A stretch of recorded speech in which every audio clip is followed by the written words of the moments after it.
I'm not, so I can't say it, but there's agricultural limes that are different than masonry limes, okay? And so you want a masonry lime, a lime that's processed in a way for masonry work, not for agriculture or for other purposes. They use lime in all different industries, and so it's not all appropriate, but. They use the lime that we have and mix it with Portland. Right, exactly. So this lime and a bag of lime and 2 bags of Portland is kind of like a type S mortar. Right, so depending on how much sand, and so yeah, we'll get into that in a second. But so basically what you have here is this is hydrated lime, which is basically you know, a pure lime that's been burned and then it's pulverized, and actually, so what they do is they actually hydrate it enough to turn it into a powder, and then don't overhydrate it, or it'll turn into a putty, and it'll turn into and if you go further, you can make a lime paint out of it.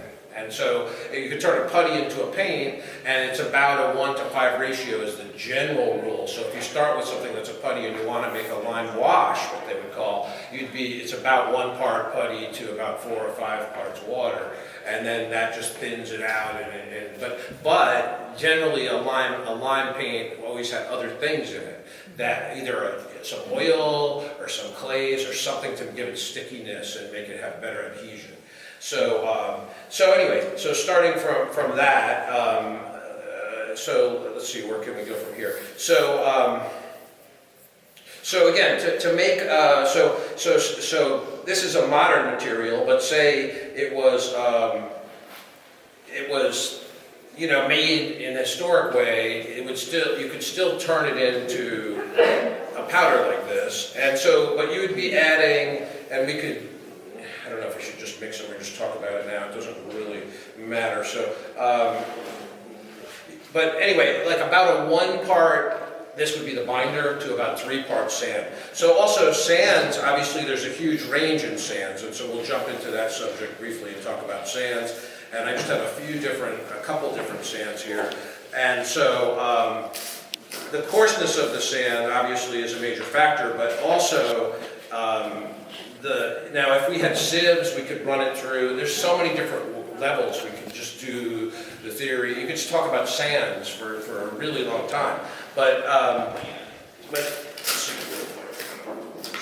so yeah, this is a much more coarse sand than this. And so this has much bigger aggregates, like actually chunks, almost little chunks of gravel. And so the sand they were using here, actually, that they pulled out of the river, is actually very fine to me. It looks, let me scoop a little of that out. It looks very fine to me, but this is what they said they had to work with.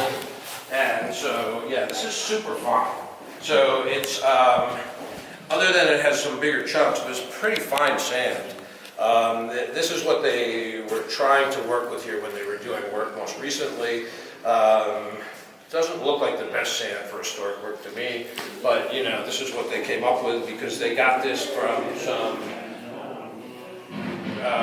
hatchery that was downriver. So this is river sand, they were saying, but it's very fine. It doesn't have a lot of aggregate. It's got some big chunks, but so anyway, but with sand, the finest part of the sand gives you the overall color. As I said, they call that the fines, and the bigger chunks are going to give it the texture to it. You know, like almost piece of gravel sometime, and that's going to give it the kind of and sometimes the texture, if you will. And sometimes they were using shells, and you'll see that, oyster shells, and you'll see that in some of the historic work, and that incorporated into it. And so the shells that were not completely pulverized. And so also, if you were using shells instead of a quicklime, then if it was not fully burned, when you actually, slake it and mix it up, if you're making a mortar, there would be some pieces of shell that would not break down completely.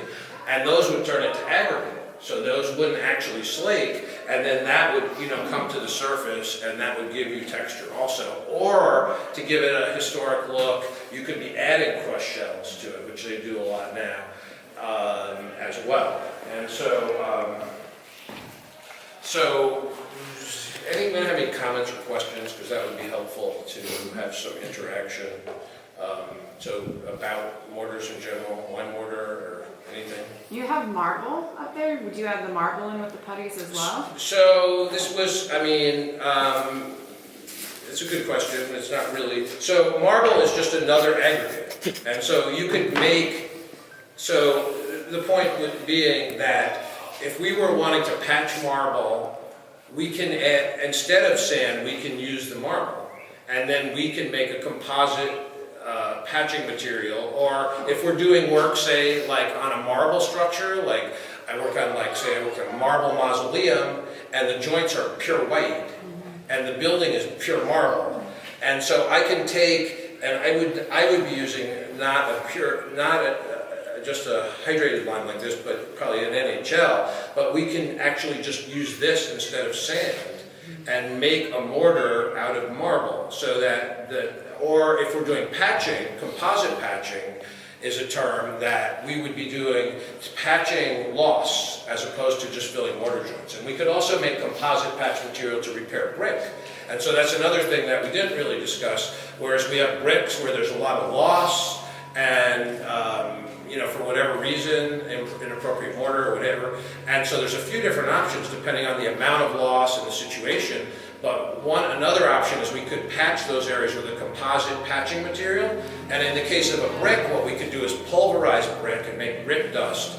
And then we could use the brick aggregate as the aggregate, and then use, say, if we use an NHL, what's going to happen is that it's going to lighten it up a little, and then we could use a little bit of pigment to redarken it back toward the brick color. And the idea is to use as least pigment as possible, and ideally, so it kind of jumped subject into composite patching, which is related, but the idea is, ideally, you want to use the same material that you are patching with, but most people don't do that. But if you want to do a higher level work, you want to use like with like. And so if you're doing work on brick, you can actually use the brick to make your repair material. Whereas most composite patch materials made, like something made by Cathedral Stone or Conproco, are just, they may or may not have Portland cement in them, but they have a lot of pigment in them. And so that they're creating the color you're matching usually by using a lot of pigment, and usually those fade badly over time for different reasons. And so, so anyway, that's kind of a related subject. But so you could use any aggregate. That's the important part to understand. So if you're making a mortar, you need a binder and an aggregate, and you can use any aggregate, and you could use granite. You can use crushed granite, and you're going to get a mortar that's made from granite and or a patching material. And I'm not saying you want to do that here, but you can do that, and it'll make a mortar. So. Or a composite patching material, which are related. They're basically similar. I mean, they're almost the same thing. You could add additional components to give them different properties. And so composite patching materials, say like a company like Edison Coating, makes products that they add latex modifiers to give them elasticity, but then also it has the potential to trap moisture. And so that's a whole other related subject, but I'm kind of getting off topic. So, so back to this subject matter where we started. So, so let me just, so we have the lime mortar. So the issues with lime mortar, let's go from that now. It's very slow to cure. And there's a lot of, they said, and Katie said, they had a lot of failures when they tried to use pure lime mortars. And so, like I said, it takes a lot of babysitting. To me, it's not really practical. In most situations, in a historic structure like you're working on, where you have a defined structure and you have, I would imagine, a good budget and highly skilled masons, it is appropriate. But in the field, in most circumstances that don't have that type of stewardship and budget, usually it's not the best option because it's likely to have failures because there's not enough time to have it cured properly in the first place. So just backing up a little, any historic repointing work, one of the most important things is a moist surface, okay? Other than the preparation, we'll talk about removing mortar from the joint, cleaning out the joints, moist surface is imperative because the bricks or whatever the masonry units are much more porous, and the mortar behaves differently. And so if you make a mortar the perfect consistency and you put it on a dry brick, what'll happen is it'll draw all the moisture out of the mortar and into the brick, and you'll get what's called a flash cure, and it'll never harden properly.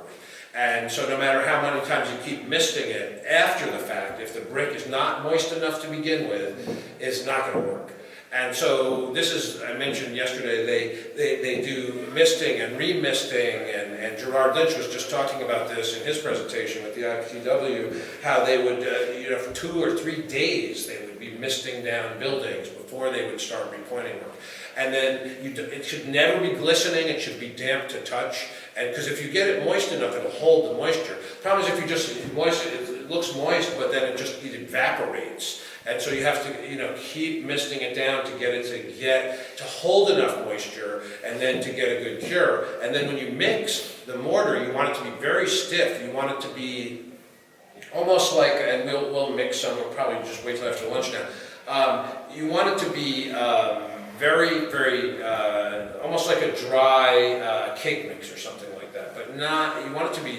You'll see once we mix it. It has to be pretty stiff. And so then you push it into the joint, and that's the other thing, is that most people want to slick the joint, but you're actually pushing it into the joint. And you're just working down the joint, you keep pushing it in. And so the moisture that's within the brick connects with the mortar that's, that's moist but not soaking wet, and then they all, it fills the joint. And it's the basic process. And then what you do with the joint after is a big effect as well. So,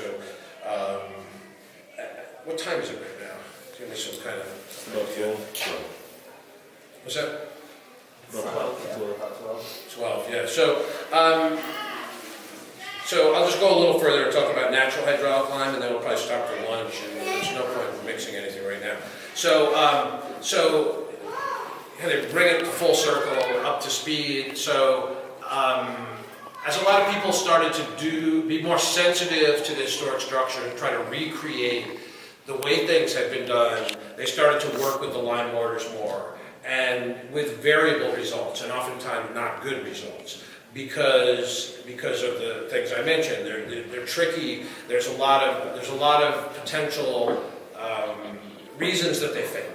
And so people started to think about other alternatives. And that's when natural hydraulic lime started to be imported to America.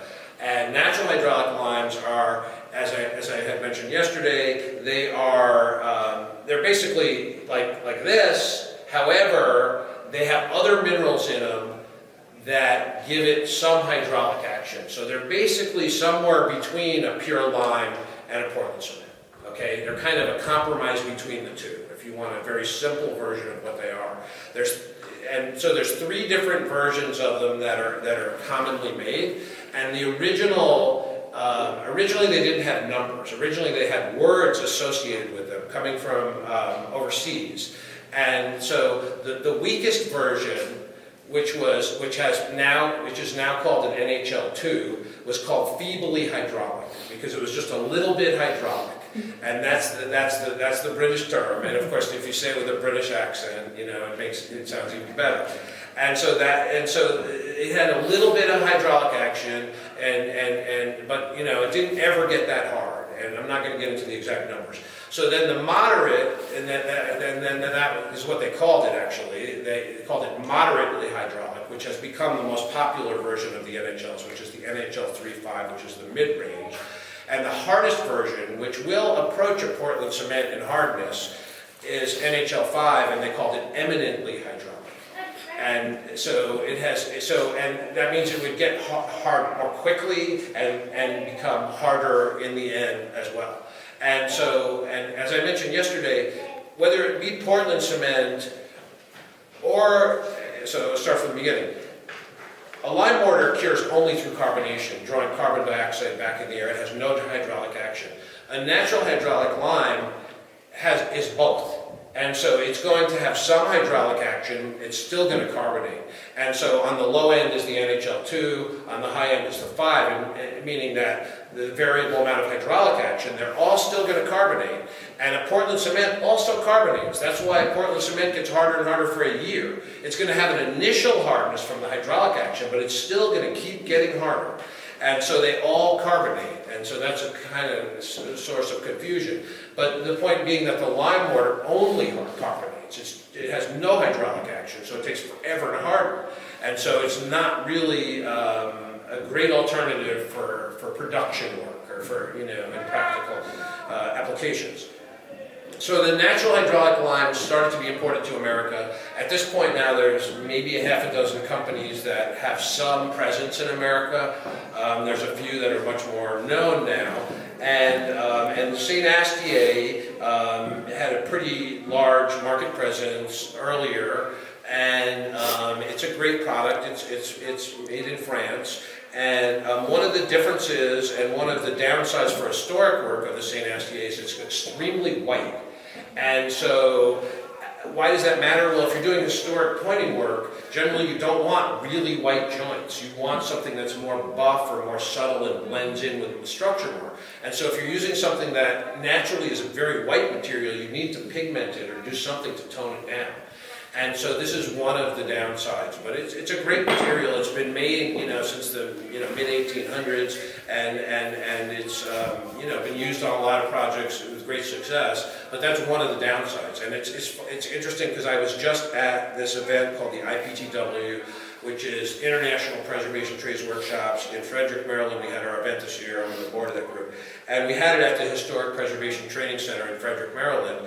And so a guy was over there from Scotland who this guy Chuck Jones, I think, and he was, we were talking, and in fact, we're going to go over there to Scotland next year, next September, and have the event there. It's been planned. But anyway, we were talking, and I was talking with him about, because, he's overseas and what they use over there. And so, and I was thrilled to hear that he says, I like the Atterbein the most, he says. That's what he told me. He says, I don't like to say Astier because, he says, it blinds me. He says, it's too white, it's too bright, he says. So he says, it's good, but it's too bright. I asked him, there's another company, the oldest NHL in the world, I'm pretty sure, is called Singleton and Birch. And they're from the 1700s. They've been making the same product. And I considered importing that too, but the price is higher. And so he said, and I thought, it's good. It's been made since 1700s. He said there's been a lot of failures of that product more recently because of, I don't know, something with the source of the quarrying or the manufacturing process. I don't know why. But so all over the world, there's a lot of NHLs. So there's Spanish ones, and there's not so much in Italy that I know of, but there's a lot of natural hydraulic limes.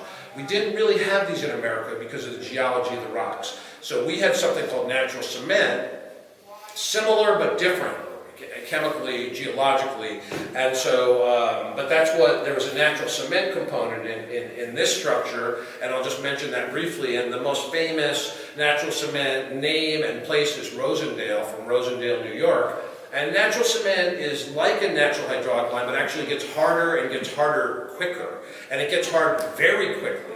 And so it has different mineralization. It's still a process where you quarry it, you have to burn it. However, it doesn't slake at all. It will not slake. And so, but once you mix it with water, it creates a chemical reaction, and it has extreme levels of hydraulic action. And so it was a really good material to use for very quick construction, and to use, it will actually harden underwater, and to use it, to build, dams and moats and things like that. It was phenomenal. But the problem with it is that it hardens so quickly, like you try to work with it, and they have some here. We'll get some probably later. They have a barrel of it. I should have brought some. I have a French natural hydraulic lime, natural cement called Prompt, actually, that I have.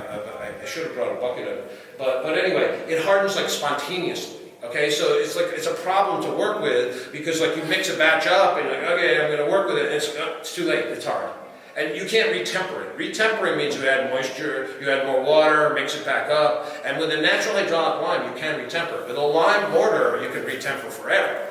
I mean, but with an NHL, you can retemper also to some degree. And in fact, one of the definitions of a natural hydraulic lime, that if you mix up a big batch of it, like a wheelbarrow, like a tub full like that, and say you use half of it, and at the end of the day, you pack the remaining bit down, you mist it down a little, probably best to throw some tarp or something over it, and then you come back the next day and you can just add a little more moisture and work it, and it'll still work because the hydraulic action is very slow.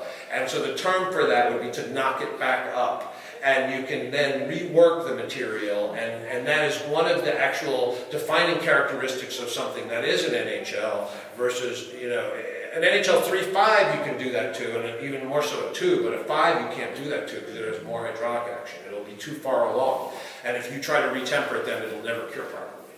So, so anyway, so what they do with the natural cement, and then we'll probably break after that, just mention that. So they add retarders to it to make it so it is workable. And so what they most commonly use is citric acid, and citric acid is used as a food preservative. It's a powder, and it's used for many different things in industry, and you don't need much of it. And a little bit of citric acid will slow the curing down and make it so it's workable.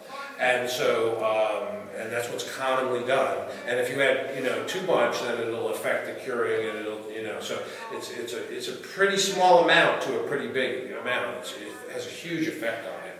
And anyway, that's a big overview, a lot of subject matter in a very short amount of time.